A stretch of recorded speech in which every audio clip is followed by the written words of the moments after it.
Hello friends, मैं सौरभ आप सभी को अपने यूट्यूब चैनल सौरभ एकेडमी पे स्वागत करता हूं।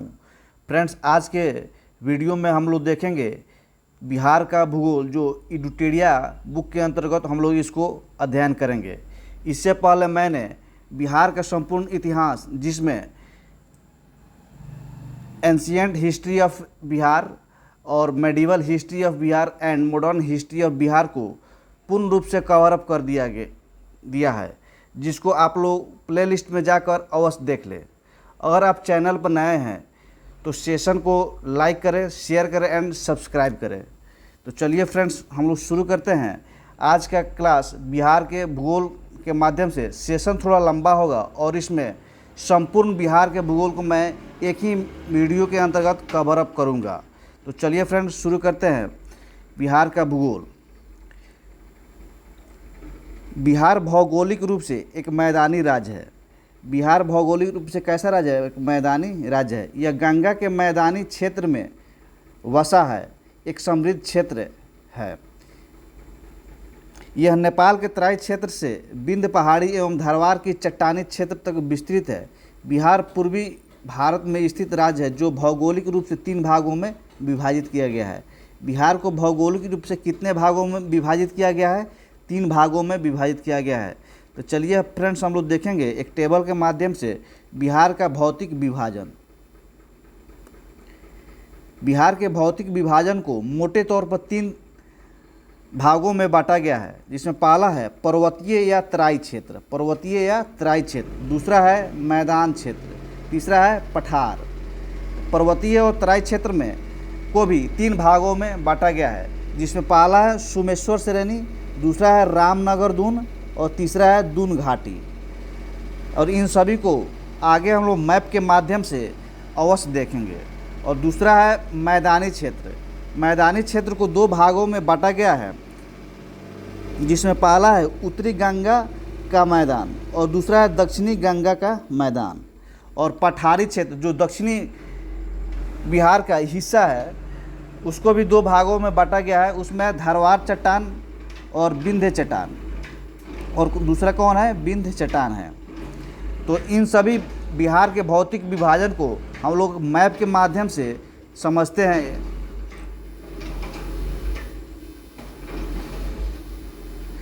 जिसमें पहला विभाजन था पर्वतीय या तराई क्षेत्र। पर्वतीय या तराई क्षेत्र को भी 3 भागों में बांटा गया था, जिसको यहाँ पे हम लोग देखेंगे।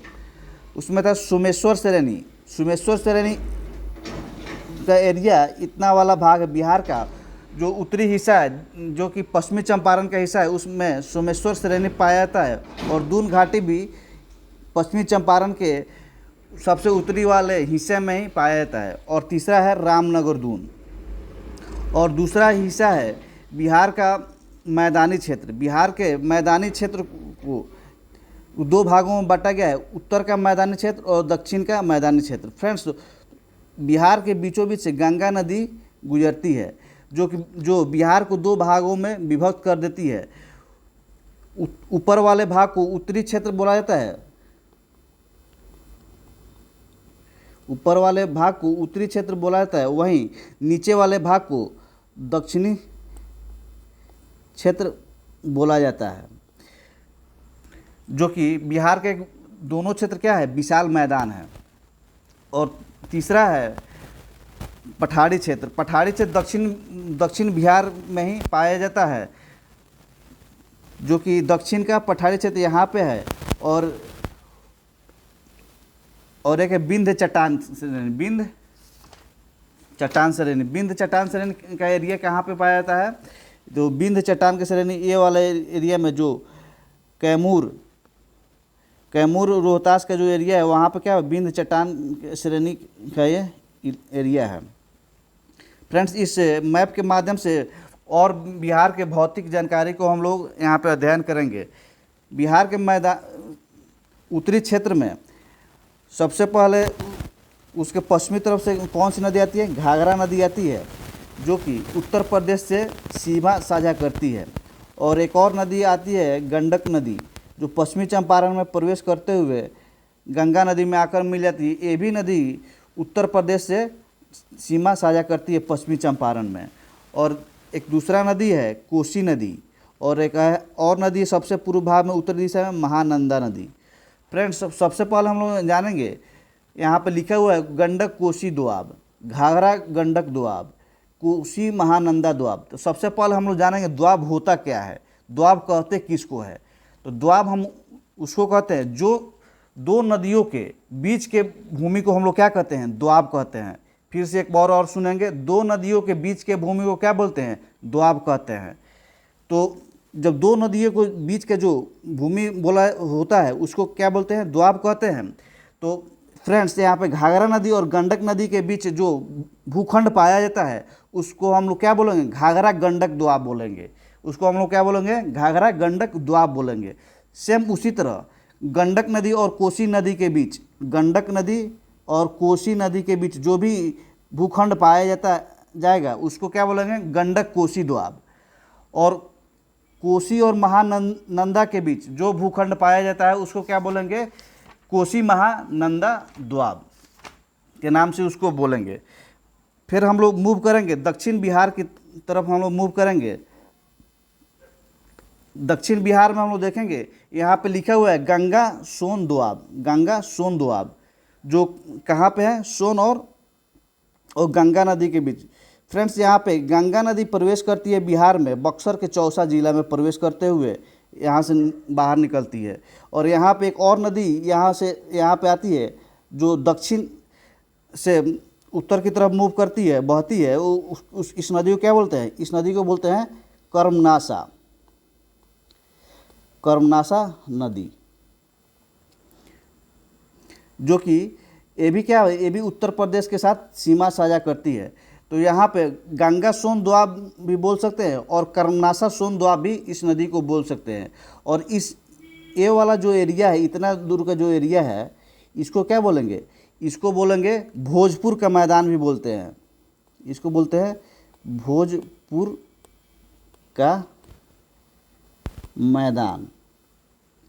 और यहाँ इस एरिया को क्या बोलते हैं, भोजपुर का मैदान बोलते हैं। और ये वाला एरिया जो जिसको मैंने अभी अंडरलाइन कर रहा हूँ, इसको क्या बोलते हैं, कैमूर का पठार भी बोला जाता है इतना के बीच के क्षेत्र को। फिर हम लोग आगे बढ़ेंगे, यहाँ पर सोन नदी, और सोन नदी के बाद जो क्या है, विशाल मगध का मैदान है, और नीचे क्या है, दक्षिण का पठार है। और यहाँ पे है अंग का मैदान। अंग के मैदान को खड़गपुर की पहाड़ी भी बोलते हैं। इसको क्या बोलते हैं, खड़गपुर की पहाड़ी, जो कि मुंगेर और जमुई जिला को मिलाकर सम्मिलित कर को उसको क्या बोला जाता है, खड़गपुर बोला जाता है या अंग का बोला जाता है। यहाँ पे ऊपर क्या है, मुंगेर स्थित है, और नीचे क्या है, जमुई जिला स्थित है। और दक्षिण पठार के क्षेत्र में तकरीबन 4 जिला इसमें शामिल है। यहाँ पे जैसे आपका हो गया गया, नवादा, जमुई, औरंगाबाद, ये सब मिला जिला जो सम्मिलित, इन सभी जिला के सम्मिलित रूप को क्या बोले, दक्षिण का पठारी क्षेत्र बोलते हैं, जिसको हम लोग आगे देखेंगे भी। फ्रेंड्स देखेंगे फिर पर्वतीय या तराई क्षेत्र के बारे में यहाँ पे देखेंगे। पर्वतीय या तराई क्षेत्र बिहार के उत्तर पश्चिम भाग में हिमालय पर्वत की शिवालिक श्रेणी का भाग अवस्थित है। इसका कुल क्षेत्रफल लगभग 932 वर्ग किलोमीटर है। इसका विस्तार मुख्य रूप से पश्चिम चंपारण जिले में है। इसे 3 उपवर्गों में विभाजित किया जाता है। पहला है सोमेश्वर श्रेणी। त्रिवेणी संगम पर यह नेपाल एवं बिहार की सीमा निर्धारित करता है। इसकी ऊंचाई 874 मीटर है। यह बिहार के सबसे ऊंची चोटी है। यह बिहार की क्या है, सबसे ऊंची चोटी है। कौन, सोमेश्वर श्रेणी।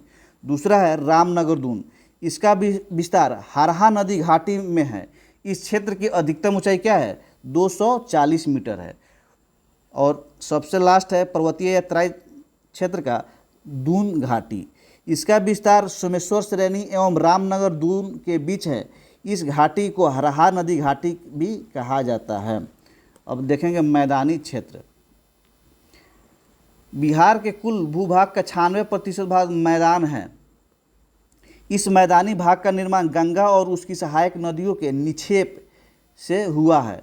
इस मैदान के मध्य से गंगा नदी बहती है। गंगा नदी की अवस्थिति के आधार पर इसे दो उपवर्गों में विभाजित किया गया है। उत्तरी गंगा का मैदान, गंगा नदी के उत्तर में नेपाल सीमा तक इसका विस्तार है। इस मैदान का ढाल उत्तर से दक्षिण तथा उत्तर पश्चिम से दक्षिण पूर्व की ओर है। इस मैदानी भाग को 3 दोआबों में बांटा जाता है। फ्रेंड्स, मैंने ऊपर ही बताया है दोआब, 3 दोआब कौन कौन सा है? घाघरा गंडक दोआब, गंडक कोसी दोआब और कोसी महानंदा दोआब में बांटा गया है। दोआब से तात्पर्य है 2 नदियों के बीच की भूमि या मैदान। ये सभी दोआब क्षेत्र अपनी जलोढ़ मृदा एवं उर्वरता के लिए प्रसिद्ध है। ये जो सभी दोआब है, ये क्या है? जलोढ़ मृदा और उर्वरता यानी कि फर्टिलिटी यानी कि उपजाऊ भूमि के लिए क्या दोआब है, सब प्रसिद्ध है। ये तीनों दोआब कौन कौन सा है यहाँ पे देखेंगे हम लोग। घाघरा गंडक दोआब, गंडक कोसी दोआब और कोसी महानंदा दोआब। अब देखेंगे दक्षिणी गंगा का मैदान। गंगा नदी के दक्षिण के पहाड़ी क्षेत्र के मध्य दक्षिण गंगा का मैदान अवस्थित है। उत्तरी गंगा के मैदान की तुलना में इसका आकार क्या है? छोटा है। इसका निर्माण गंगा के अतिरिक्त पठारी नदियों के निक्षेप से हुआ है। इस क्षेत्र के 3 उपवर्गों में बांटा गया है: गंगा सोन दोआब, मगध का मैदान और अंग का मैदान। पठार, बिहार के दक्षिण सीमा पर पठार एवं पहाड़ी क्षेत्र है जो झारखंड से सीमा साझा करती है। दक्षिण में स्थित पठारी क्षेत्र में 2 क्रम की चट्टानें अवस्थित है: धरवार चट्टानें और विंध्य चट्टानें। धरवार चट्टानें में कौन कौन से जिले इसमें शामिल हैं, इसको हम लोग देखेंगे। पहला है मुंगेर, जमुई, नवादा, गया इत्यादि। विंध्य चट्टानें में कौन है? कैमूर और रोहतास है। विंध्य श्रेणी के चट्टानें में कौन कौन से जिला है? कैमूर और रोहतास, जो बिहार के दक्षिणी हिस्से में सबसे होता है। सबसे फ्रेंड्स आप लोग कमेंट में बताइए। मैंने प्रथम क्लास में ही इसको बताया, बिहार के सबसे दक्षिणी जिला कौन सा है, इसको आप लोग कमेंट बॉक्स में अवश्य करें। अन्य महत्वपूर्ण तत्व को यहाँ पे देखेंगे। बिहार के उत्तरी गंगा के मैदान में प्राकृतिक रूप से जलमग्न निम्न भूमि क्षेत्र को चौर या मन कहा जाता है। चौर या मन किसको कहा जाता है? जो जलमग्न निम्न भूमि होता है उसको क्या बोलते हैं? चौर या मन बोलते हैं, जो कि जिसको क्या एक अदर नाम से भी जाना जाता है, छाड़न झील भी के नाम से भी जाना जाता है। और बिहार में बहुत सारे चौर या मन फेमस है, जैसे कि आप लोगों को हम बता दें, पिपरा मन, सिमरी मन, मधेपुरा मन तथा टटेरिया मन आदि क्या है बिहार में फेमस मन है। गंगा के मैदानी बाढ़ क्षेत्र में बनने वाली विशेष आकृति क्षेत्र को दियरा प्रदेश कहा जाता है। फ्रेंड्स, दियरा शब्द दिया से मिलकर बना है, जो कि एक बार 2018 CDPO के एग्जाम में BPSC के अंतर्गत यह प्रश्न पूछा गया है, दियरा को किस शब्द से बनाया गया है, जो कि क्या था? दिया शब्द से दियरा को बनाया गया है। उत्तरी गंगा मैदान में कई चौर या मन गोखुर झीलों के रूप में पाए जाते हैं। फ्रेंड्स, जब नदी आती है, नदी के विसर्पण के कारण जो बीच में जो जल का जमा हो जाता है उसी को क्या बोलते हैं? ऑक्सपो झील, ऑक्सपो लेक अर्थात गोखुर झील के नाम से जाने जाते हैं। उसी को क्षेत्रीय भाषा में चौर या मन या छाड़न झीलें भी कहा जाता है। दक्षिणी गंगा मैदान में तटबंध से लगे दक्षिण की ओर गहराई वाले क्षेत्र को टाल कहा जाता है। फ्रेंड्स, बिहार की आकृति क्या है? लगभग आयताकार है। बिहार की आकृति क्या है? लगभग आयताकार है, जिसको बीचे बीच गंगा नदी प्रवाहित होती है। यहाँ पे बोल रहा है टाल किसको बोलेंगे? यहाँ पटना से लेकर और भागलपुर तक के एरिया को ये पतला पट्टी यहाँ से यहाँ तक बीच में पाया जाता है, इसी को क्या बोला जाता है? टाल बोला जाता है। टाल क्या है? एक लगभग बहुत कम ही ऊंचाई वाले भूमि को क्या बोलते हैं? टाल बोलते हैं, जो कि पतला पट्टी गंगा के किनारे दक्षिणी भाग में पटना से लेकर भागलपुर तक एक पतली पट्टी सी रेखा है कि बीच के भूखंड को क्या बोलते हैं? टाल के नाम से जाना जाता है। उत्तरी गंगा के मैदान बाढ़ विभीषिका के लिए प्रसिद्ध है। उत्तरी गंगा के मैदान किसके लिए प्रसिद्ध है? बाढ़ विभीषिका के लिए प्रसिद्ध है, क्योंकि उत्तरी बिहार के उत्तरी भागों में अधिकतर क्या होती है? बाढ़ की समस्या मौजूद होती है। और यहाँ पे हम लोग एक टेबल के माध्यम से यहाँ पे देखेंगे चट्टानों के प्रकार और उसके निर्माण काल और क्षेत्र और उसकी प्रमुख विशेषता क्या है। धारवाड़ प्रकार की चट्टान, इसका निर्माण कब हुआ? तो प्री कैम्ब्रियन युग में हुआ था। इसका क्षेत्र कितने जिले में? मुंगेर, जमुई, नवादा, गया, राजगीर जिलों तक इसका क्षेत्र कवर अप किया है। इसकी विशेषता क्या है? बिहार के सबसे प्राचीन पहाड़ी क्षेत्र है विंध्य। विंध्य का निर्माण काल कब है? प्री कैम्ब्रियन काल में हुआ है। इसका क्षेत्र है कैमूर और रोहतास के बीच है। यह दूसरा प्राचीन पहाड़ी क्षेत्र है। सीमेंट उद्योग के लिए यह क्या है? प्रसिद्ध है। टर्शियरी प्लीस्टोसीन काल में हुआ है। इसका क्षेत्र क्या है? पश्चिमी चंपारण है, जो कि बिहार की उत्तरी सीमा में स्थित है। समेश्वर पहाड़ी स्थित क्षेत्र है, सबसे नवीन पहाड़ी क्षेत्र है। और क्वार्टरनी है, इसको प्लीस्टोसीन एवं हेलोसीन भी कहा काल पाया जाता है। क्या है? गंगा के मैदान क्षेत्र में पाया जाता है। यह बिहार का अधिकांश भाग मैदानी है। कृषि के लिए सबसे उपयुक्त है। यह क्वार्टरी क्षेत्र क्या है? कृषि के लिए सबसे उपयुक्त है। अब हम लोग यहाँ पे देखेंगे बिहार की जलवायु। किसी क्षेत्र के दीर्घकालिक मौसम की औसत दशाओं को जलवायु कहते हैं। बिहार की जलवायु उपोष्ण कटिबंधीय या मानसूनी जलवायु है। बिहार की जलवायु कैसी है? उपोष्ण कटिबंधीय या मानसूनी जलवायु है। किसी क्षेत्र की जलवायु विभिन्न कारकों से प्रभावित होती है। बिहार में जलवायु को प्रभावित या निर्धारित करने के लिए प्रमुख कारण क्या है? निम्नलिखित है। अक्षांशीय स्थिति, बंगाल की खाड़ी से दूरी, मानसून का प्रभाव, उत्तर में हिमालय पर्वत की उपस्थिति और ऊंचावच। बिहार के उत्तरी भाग एवं दक्षिणी भाग के भौगोलिक दशाओं में अंतर के कारण विभिन्न भूगोलवेताओं ने बिहार की जलवायु को अलग अलग प्रकार में वर्गीकृत किया है। बिहार के जलवायु को अलग अलग भूगोलवेताओं ने वर्गीकृत किया है, जिसको एक टेबल के माध्यम से हम लोग देखेंगे। फ्रेंड्स, ये जो टेबल है, इससे प्रश्न लगभग कंबाइंड सिविल सर्विसेज के एग्जाम में लगभग एक प्रश्न पूछ लिया जाता है। जैसे सबसे पहले देखेंगे कोपेन के जलवायु वर्गीकरण। उत्तरी बिहार को इन्होंने संकेत दिया CWG और दक्षिणी बिहार के लिए संकेत दिया इन्होंने AW। ट्रीवर्थ के अनुसार इन्होंने उत्तरी बिहार को दिया CAW और दक्षिणी बिहार को दिया AW।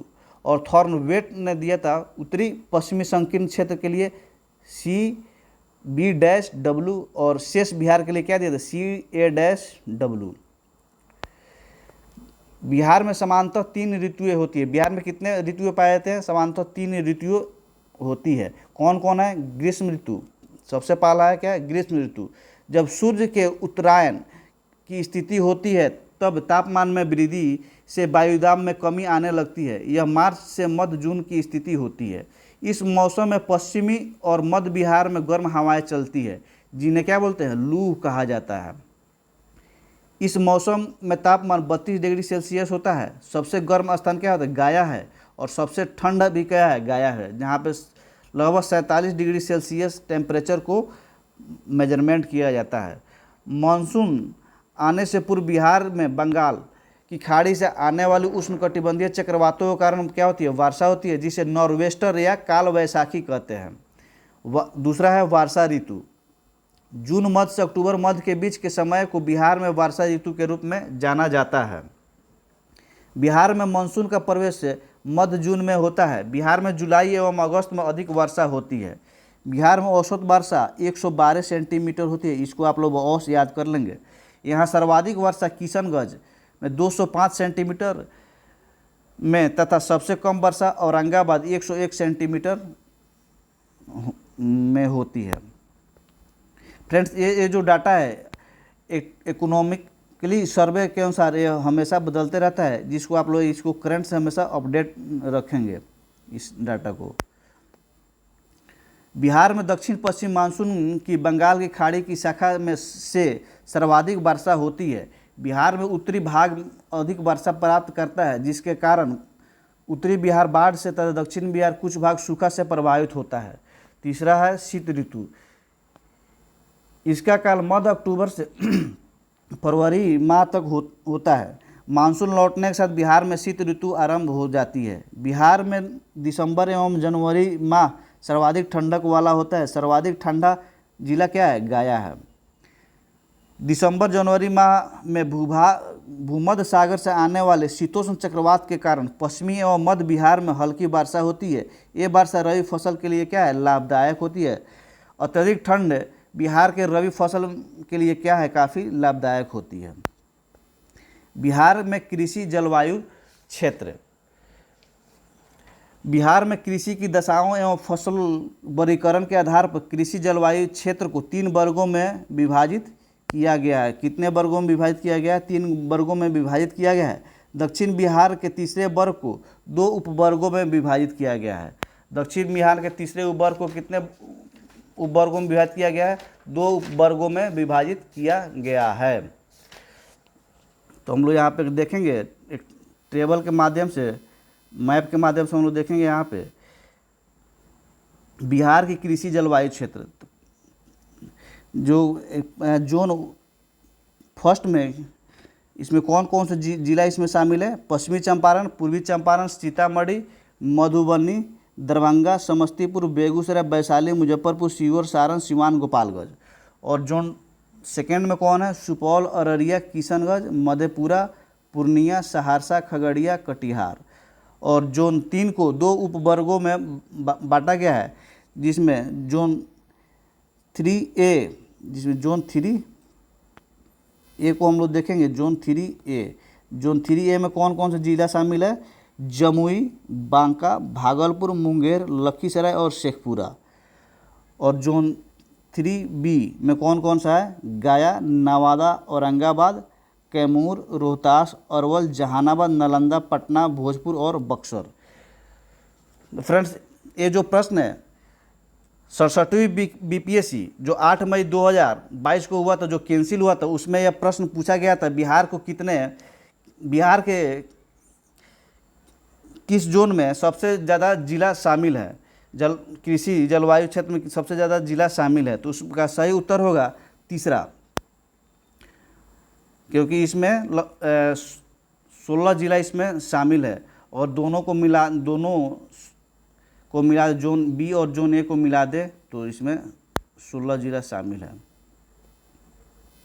और उसी को यहाँ पे एक टेबल फॉर्म में बताया गया है। जोन फर्स्ट में कितने जिला है? कुल 13 जिला है। जोन सेकेंड में कुल 8 जिला है। जोन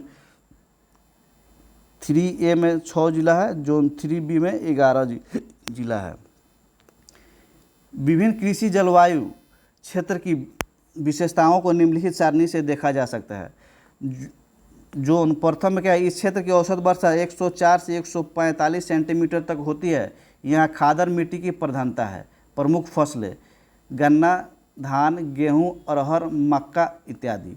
जोन 2 में है, इस क्षेत्र की औसत वर्षा 120 से लेकर 140 सेंटीमीटर तक होती है। प्रमुख फसल जूट, धान, चाय, मक्का इत्यादि। जोन 3 में इस क्षेत्र की औसत वर्षा 95 से 115 सेंटीमीटर तक होती है। यहाँ बांगर मिट्टी की क्या है? प्रधानता है। प्रमुख फसलें गेहूं, दाल, अरहर, चना इत्यादि। और बिहार के अपवाह तंत्र। फ्रेंड्स, यहाँ से बिहार के जितने भी एग्जाम होते हैं एक ना एक प्रश्न अवश्य पूछ लिया जाता है। बिहार के अपवाह तंत्र, जो कि बहुत ही ज्योग्राफी के पॉइंट से बहुत ही महत्वपूर्ण है। बिहार की नदियाँ। बिहार अपवाह तंत्र की दृष्टि से एक समृद्ध राज्य है। यहाँ नदियों एवं उसकी सहायक नदियों का क्या है? विस्तृत जाल है। अपवाह तंत्र के आधार पर बिहार की नदियों को 2 वर्गों में विभाजित किया गया है, हिमालयी नदी और पठारी नदी। हिमालयी नदी और पठारी नदी, इसको हम लोग कंपैरेटिवली देखेंगे। हिमालयी नदी यह सदा नीरा या वर्ष भर जल प्रवाह वाली नदियाँ है। यह वर्ष आधारित नदियाँ है। यह उत्तर से दक्षिण की ओर प्रवाहित होती है। यह दक्षिण से उत्तर की ओर प्रवाहित होती है। हिमालय नदी की जो क्या है, उत्तर से जो, जैसे मान लो यहाँ पे बिहार का एक मैप छोटा सा ड्रॉ करते हैं, जो कि बिहार का आकृति कैसा है? आयताकार है। इसके बीचों बीच से गंगा नदी प्रवाहित होती है। तो यह हिमालय नदी के उत्तर से दक्षिण की ओर प्रवाहित होती है। उत्तर से, यानी कि उत्तर से दक्षिण की तरफ प्रवाहित होती है। उत्तर से दक्षिण की तरफ। वहीं पठारी नदी दक्षिण से उत्तर की तरफ प्रवाहित होती है। दक्षिण से क्या है, उत्तर की तरफ, इसका डायरेक्शन क्या है, दक्षिण से उत्तर है। वहीं यहाँ पे बताया गया है ये दक्षिण से उत्तर की तरफ प्रवाहित होती है। ये नदियाँ पूर्ववर्ती होती है, ये नदियाँ अनुवर्ती होती है। ये नदियाँ बड़े बड़े डेल्टा बनाती है, ये नदियाँ छोटा डेल्टा बनाती है। ये नदियाँ बाल्य अवस्था में है, यह नदियाँ प्रौढ़ अवस्था में है। हिमालय नदी मार्ग परिवर्तन एवं गोखुर झील बनाने वाली नदी है। फ्रेंड्स, पहले ही मैंने आप लोग को बताया गोखुर झील कैसे बनता है। ये नदियाँ सीधे गमन करने वाली नदी है। अत्यधिक जल संग्रहण के कारण बाढ़ के कारण बनती है और बाढ़ की कम संभावना होती है। गंगा, गंडक, कोसी, महानंदा, बागमती इत्यादि नदी क्या हिमालय नदी का उदाहरण है, जबकि पठारी नदी का उदाहरण कौन कौन सा है, सोन, पुनपुन, फोल्गु, अजय है। बिहार के नदियों को एक मैप के माध्यम से हम लोग यहाँ पे देखेंगे। फ्रेंड्स, बिहार के बीचों बीच से यहाँ से क्या है, गंगा नदी प्रवाहित हो रही है। फ्रेंड्स, गंगा नदी की टोटल लंबाई कितना है, 2525 किलोमीटर है, लेकिन इसका बिहार में कुल लंबाई, गंगा नदी के बिहार में कुल लंबाई कितना है, 445 किलोमीटर है। गंगा नदी बिहार में जब प्रवेश करती है, उत्तर प्रदेश से निकलने के बाद बिहार में प्रवेश करती है, बक्सर जिला के चौसा नामक स्थान से बिहार में प्रवेश करती है, जो कि 12 जिला से बिहार में प्रवेश करती है, जो कि 12 जिला से होते हुए फिर यहाँ झारखंड में, भागलपुर से होकर झारखंड में चली जाती है। और फिर हम लोग देखेंगे उत्तर की तरफ से आने वाली नदियाँ और दक्षिण की तरफ से आने वाली नदियाँ जो गंगा नदी में मिलती है। तो सबसे पहले यहाँ पर देखेंगे घाघरा नदी, जो कि उत्तर की तरफ से आकर गंगा नदी में मिलती है और ये नदी उत्तर प्रदेश के साथ क्या सीमा साझा करती है। और दूसरा है गंडक नदी।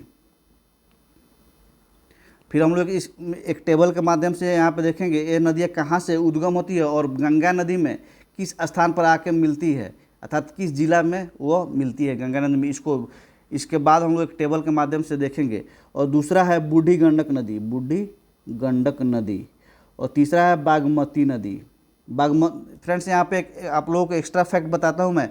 बागमती नदी है जो उत्तर बिहार को 2 भागों में विभाजित करती है। कौन सा नदी है जो उत्तर बिहार के मैदानी क्षेत्र को 2 भागों में बांटती है, वो है बागमती नदी। उसके बाद है कमला नदी, उसके बाद है कोसी नदी, उसके बाद है महानंदा नदी। और